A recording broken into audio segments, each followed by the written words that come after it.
Konektado raw ayon sa PNP-CIDG ang Senate shooting at ang pag-eskapo ni Senador Bato de la Rosa sa Senado kasama si Senador Robin Padilla.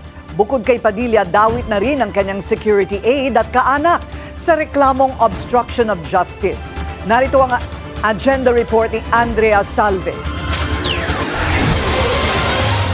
Nasa 6 na individual o higit pa ang posibleng maharap sa reklamong obstruction of justice sa DOJ kaugnay sa pagtakas ni Senator Bato de la Rosa.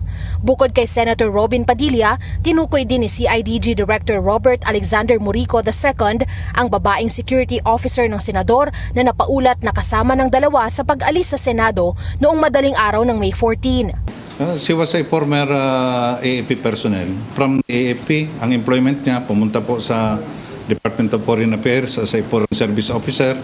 Later on, naging security officer and staff ni Senator Robin Padilla.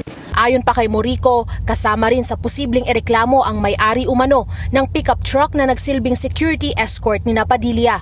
Ito rin daw ang pickup truck na hinahanap ng CIDG nang salakayin nila ang isang bahay sa Angeles City, Pampanga nitong Miyerkules sa patuloy nilang paghahabol kay De La Rosa.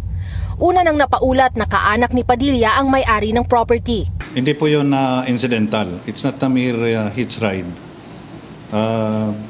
It is plano, well-planned, well-coordinated kasi yung may backup vehicle pa. We will be leaving no stone unturned para to emphasize that we will have to do our duty. Patuloy daw ang pagsuyod ng CIDG sa iba pang mga lugar na pinuntahan ng pickup. Kumikilos na rin ang kanilang regional offices para matunto ng puganting senador. Giit ni Morico, legal ang kanilang mga operasyon dahil sa hawak nilang warrant ng ICC. Dagdag niya, mananatiling profesional ang kanilang mga operasyon para maisilbi ito kay De La Rosa. Para sa agenda, Andrea Salve, Billionaire News Channel.